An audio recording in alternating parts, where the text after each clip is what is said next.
Hello friends, muri ino video ngiye kukwereka uburyo ki ushobora kubona views, subscribers mu gihe gitoya. Igisabwa kanda subscribe, uvuze inzogera, ino video uyisharinge ku bantu benshi kuko abantu benshi barabuze uburyo ki bazamura channel yabo nabo bakabona views, bakabona subscribers. Ibi nkubwira ni ukuri, si amapapirano, ni ibintu biri live kandi ibi bintu akanya nk'ibikubwira. Rero turagiye rero, fata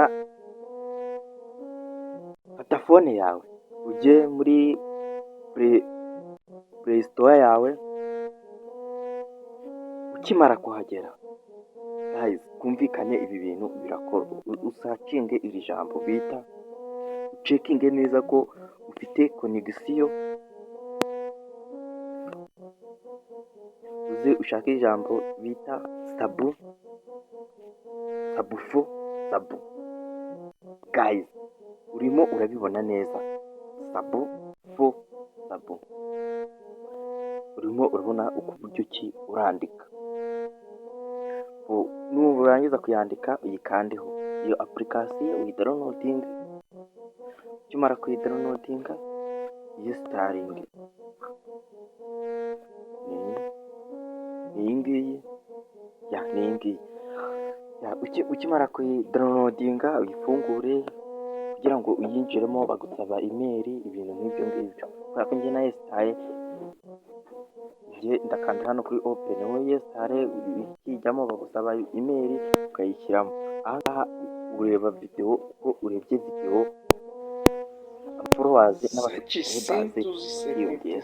Guys, ibi nkubwira ni ukuri, nkubwira ntabwo ari ukubeshya, ntabwo ari ibintu bya edit. Urareba ko amasegonda anga ari kugabanuka, aba 32.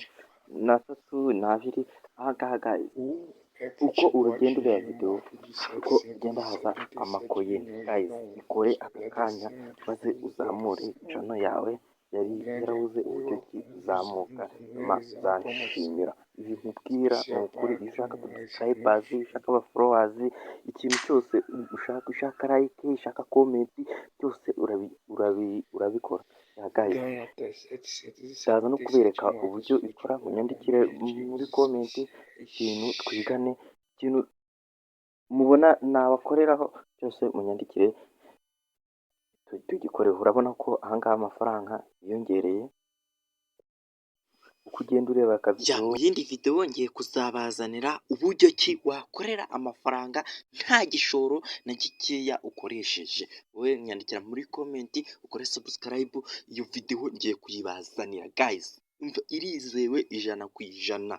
Shaka ko abanyarwanda baba abamiliyoneri. Wowe kanda subscribe, usharinge, ikintu cyose ushaka ko nagukorera muri iyi video cyose ukicyandikemo. Ndabakunda. Ciao, njya mu bandi mwavuganaga.